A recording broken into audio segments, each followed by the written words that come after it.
All right, so my name's Jordan, and I am a recovered drug addict.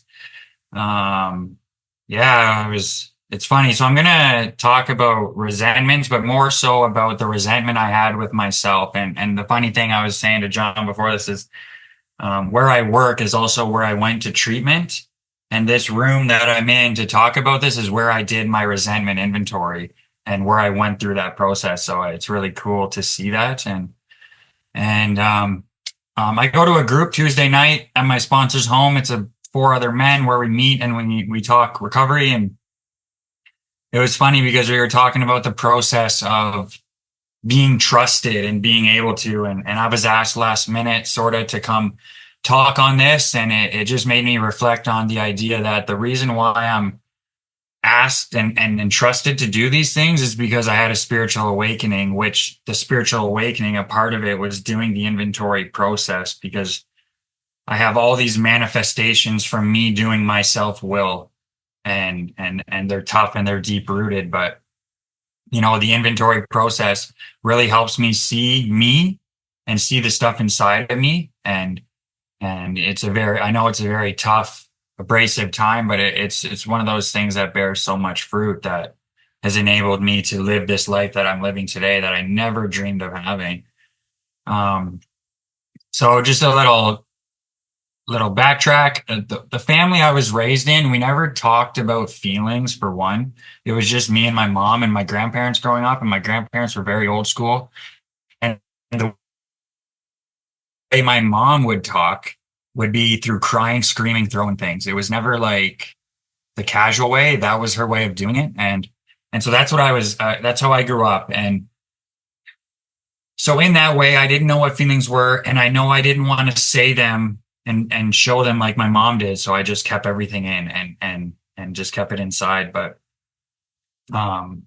so when I heard about the process of resentment inventory, I thought, okay, I know who my two biggest resentments are towards. One is my mother and one's my biological father, because my father's never been in my life. And my mom, we had a very toxic relationship a lot. But as I would ask God to reveal these resentments to me, because I don't remember all of them. And so I was doing the names, and then at the very bottom, there was space for one line left at the line paper. And I'm like, it was my pride coming in. Like, I want to have a full page. I want to go to my step guide with a full page of people. I want to do this right. And for some reason, my brain, my bad thinking still at the time says I need to finish that last one. And I didn't get anything. But then we went to a meeting and I came back home, and then bam, it dawned on me that I have a resentment toward myself. And I was like, I could feel the stress writing myself down on that paper. Like I would have broke the pencil if it was a pencil, but it was a pen. And I remember reading in the big book on 64, it talks about how the step 3 decision we make will have no effect essentially unless it's immediately followed by a step 4, right? So I can face and be rid of all these things. And then I'm like, well, but if I face and be rid of all these things that are me and the resentment toward myself, what's left? Well, what's left is actually who I was meant to be, who God made me to be. So when I started doing the resentment of self, I realized that I liked power. And the reason why I liked power was because I didn't have power over my father not being around. I had no power over my father because he just wasn't in my life. I had no power towards my mother because she would just, she had her own stuff going on, and I can look at her now as trying to do the best she could. And she was sick and she didn't have the resources. She didn't have the help. Right. So she did what she thought was best. But I didn't have power over her and her emotional outbursts. So I was a very shy kid growing up, used to get bullied a lot. So that is that puts not no power in front of my face every time I get bullied. But when I became a drug addict,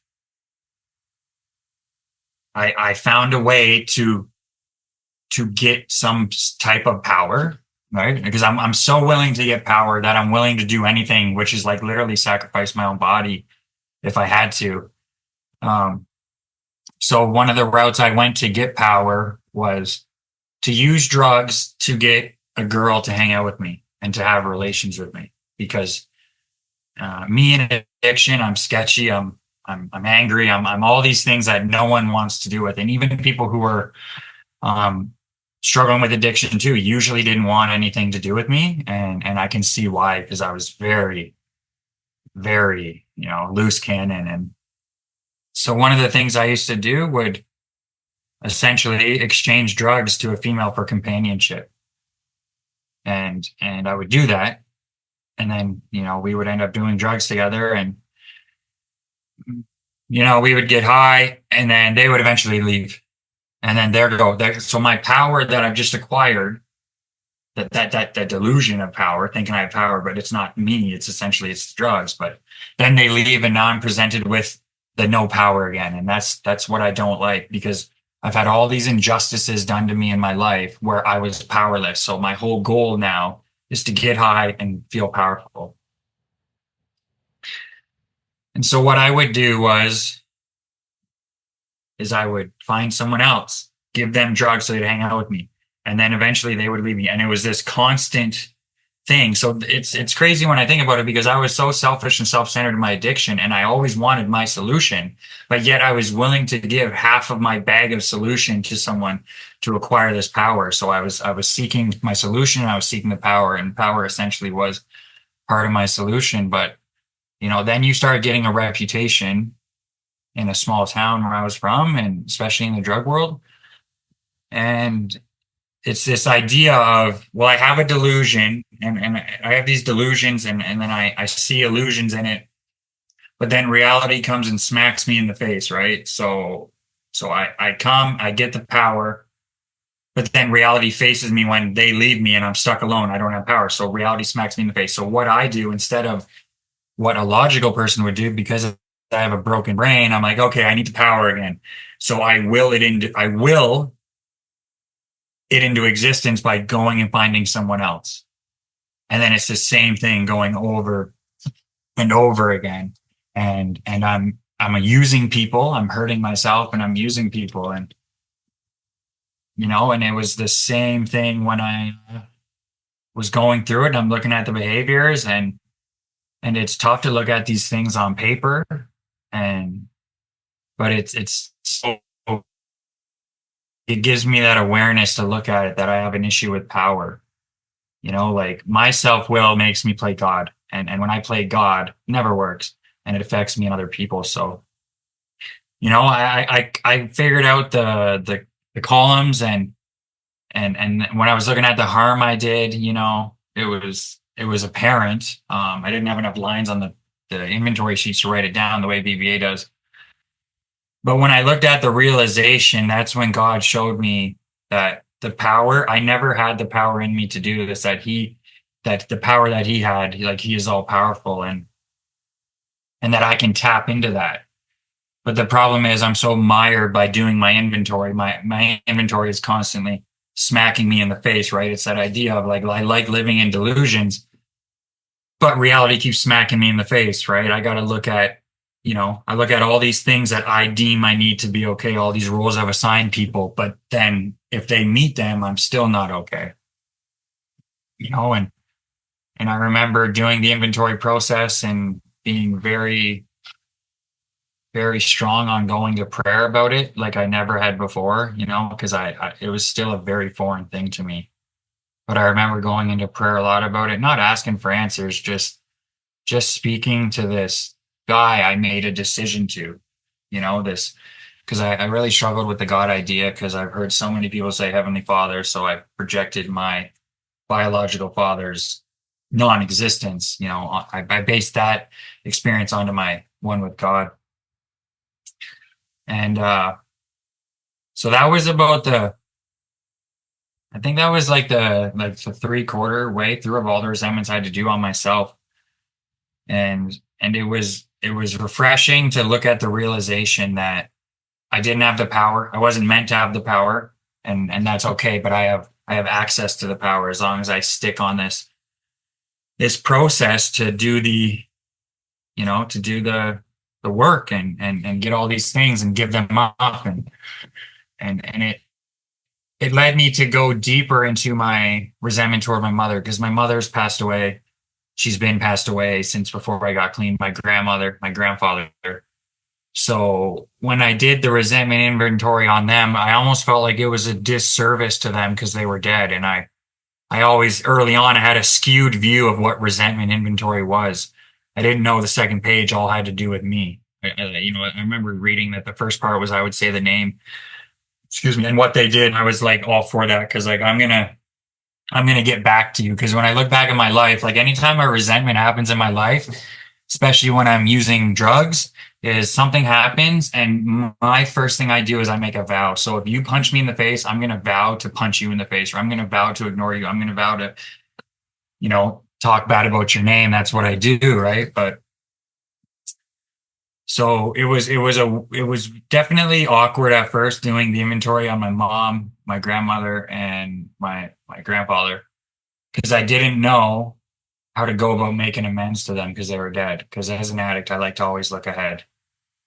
I remember doing an inventory on my biological father, um, and I didn't do it the right way. I did it very on my own willpower. Like I didn't invite God into the process. I didn't tell God to reveal things to me. I just did it living the resentment as I was doing the work. So it was very dishonest.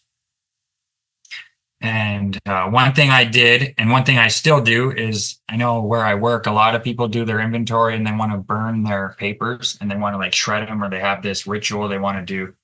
I personally, I kept all my sheets, and the reason why I kept them is because they showed me so much about me. They showed me that key that I made to put in my self will door all the time. Like those papers show me what Jordan's like when he does self will. And when I do self will, I die. I'm surprised not dead, right? But so I needed to see the key that led me to be able to have a relationship with God. So that's why I keep them and that's why I review them. And it was about 4 months ago, I was reviewing them and just looking at them, just keeping it fresh in my mind because life gets so good when I did the work and have the spiritual awakening. I remember at first thinking that quitting drugs, that's how life gets good. But that was like the big book talks about all the time. That's not even the problem. You know what I mean? There's something driving you to that solution, right? Because I remember giving up drugs, coming to a treatment center and realizing my life's way worse giving up my solution because I don't know how to live and I don't know how to do these things. So yeah, I looked back on my sheets about 3 months ago, and I looked back on my biological father's resentment sheet, and I was like sort of laughing at what I was reading because I can see that it's not done the right way, and it's done just Jordan being resentful, and because there was a hurt there, and there was a lot of beliefs that I took on, right, and there was a lot of me cursing out his name and so I redid it. So I redid the resentment inventory, but I didn't do the realization part. So I'm like, what's the realization here? My father was never around. What? I don't, what's the realization, right? I'm trying to figure it out and I get stuck. I get stuck all the time in these moments where I'm just operating off of what my brain wants to do. And I'm only 3 years clean and I used drugs for 13 years. So like, there's still a lot more healing to be done. And so I just left it blank. And every Friday I would just sort of like look at it because it'd be on my desk and I would think about it. Like, what do I do with this? And usually the idea is I need to ask God for this guidance, right? Just being 3 years clean doesn't mean I don't need guidance. I still need guidance. I need guidance on my job, all these things. So I sat and did a bunch of meditation, which I haven't been able to do a lot before, but now it's a huge part of my day. Sometimes it's guided, sometimes it's just nature music. I found one, it's really cool. You can find any kind of meditation. I love owls, and there's a reason why I love owls. I got to witness an owlet hatch from an egg and see this baby, and they're ugly when they're born because they just got it's not pretty in my opinion, but because yeah, I got to witness this owlet being born, and it stuck with me back when I was an addict. And there was this guy, he had a falconer license, he had a bunch of birds and stuff. So I like birds and stuff. And I ended up finding a meditation that has bird and owl sounds on it. And that's been a big part of it. And I remember one day just doing the meditation, doing it as a checklist thing, because I've admitted that, I need to do this. So it's just a checklist thing. And so I do it. And, then I look at the paper after and I'm staring at the realization. And that's when the realization stuck out to me, is that I'm still so concerned of self on this resentment toward my biological father that I'm still looking at his part from the first two columns. I'm still looking at the cause and the target. That's all I can see, the cause and the target. And it just dawned on me, the realization, and it's like, what have I done to seek him out? I haven't done anything, and like the realization is I'm criticizing this guy for not reaching out to his son just to say hello, and I never reached out. Like I'm 33 years old now. I fully have the technology to reach out. I don't expect anything. I don't even know why I want to reach out, but like I have the ability to do that. Right. And then I had to redo another one on myself, because now I realize I'm now resenting myself from this resentment based upon the realization I just had. So it's like, it's funny because before I loved power, and that was my tool. That's how I felt good about myself. I never could stick up for myself physically. I never could verbally. So I would manipulate power in ways that I could to make me feel better about myself. And then, I do another inventory on myself. And it's like, look at this. This is one moment where you had the power to write a letter and reach out, and you didn't do it. And it's funny, the two sides of the coin, like I said, because before I had all this resentment and loved power, and here I am. I have the power through this spiritual awakening to reach out wholeheartedly and not harm others. I have the ability to reach out and not I have a program of action that can enable me to reach out to him without harming him or his family, to not expect anything in return. And I haven't done it yet. And so I did this, and then I'm like, man. But again, I went back to the vow, and I remember praying to God every morning, like, I need something to change my heart, because I feel like this is something I need to do. It's something I can do. And this is part of my process that I feel I need to do. And, it was a bunch of ups and downs with praying about it emotionally. Like some days I was feeling it for the prayer, and just asking God to remove my selfish self-centeredness, because that's what I'm going for. That's usually what operates me. And then some days I was crying because I was emotional. It's like, man, I'm still that 16-year-old kid, that 10-year-old kid who wants his father, wants to speak to him. And then some days I'm angry. It was all over the place. And, that's when God revealed to me that, you have a heavenly father, and I love you. And you still have an earthly father, and he may love you, but you don't know because you haven't reached out yet. Right. So it was last week, power of the internet. The internet can be a very sketchy, unhealthy place, but it's also got some good in it. Take this as it is, but I found my biological father's address through the internet. So some people may think that's creepy, but I found it, and I ended up writing the letter to him, and I sent it 5 days ago, and I'm even getting a little teary eyed thinking about it now. But putting it in the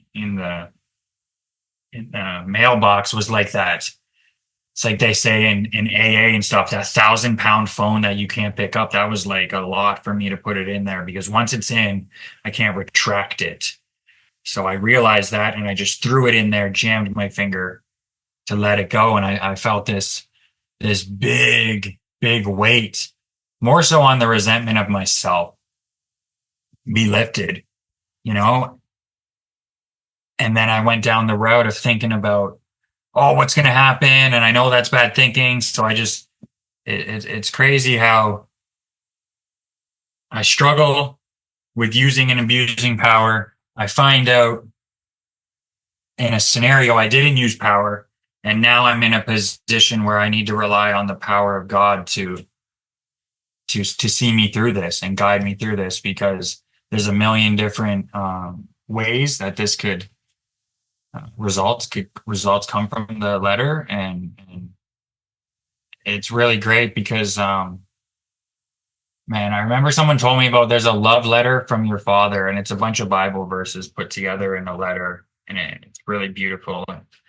And I end up putting that on the top of my corkboard in front of my desk where I do all my readings and Bible stuff, because if I don't get a response back, I have that letter to remind me that I'm still a son and I'm still loved, and I don't know what the process is, but I just know that, like, without this resentment inventory, because I always think, like, well, what would the 12 steps be like without God? Right? Because I know some people in my life that don't believe in God and believe that these other things, and I just try and understand, like, because I look at the way the steps were and how I can see God in every step, because God is indirectly or directly mentioned in seven or six or seven of them, but you can still see God in each one of them. And I just think, like, I don't think I could have these realizations on my resentment of myself without God. I'd be so blind still. Like, I would just see it as these things, and it just makes me so grateful to, again, even to be able to speak on this, and just do these things, and not because I'm special. It's really good to realize that this spiritual awakening, is for everybody, and these steps are for everybody, and that it puts us in a place of just, like, just to be stewarded these things that I can speak on, and like, I work in a treatment center that I went to. I didn't go to school for it, and it's not because I'm special, right? I'm a low bottom case. I'm this, that, like the old world stuff, right? But the spiritual awakening, right? That vital spiritual awakening has enabled me to be stewarded these things that I never asked for. Like, I never asked to speak at meetings. I never asked to work at a treatment center. One of my biggest wishes, and I tell this to the people I work with all the time, when I was using drugs, all I asked for was to not use drugs. I could live in a studio apartment, be on welfare or disability the rest of my life, as long as I wasn't using drugs. I'd be okay with that. And this spiritual awakening has put me in a place to be stewarded with all these things that I can't take for granted, and I need to remember when, because, like I said at the start, like, my life is so good now, it's hard to always remember what it was like, but I need that. And God always shows up when I need that, through other people, through other things, so.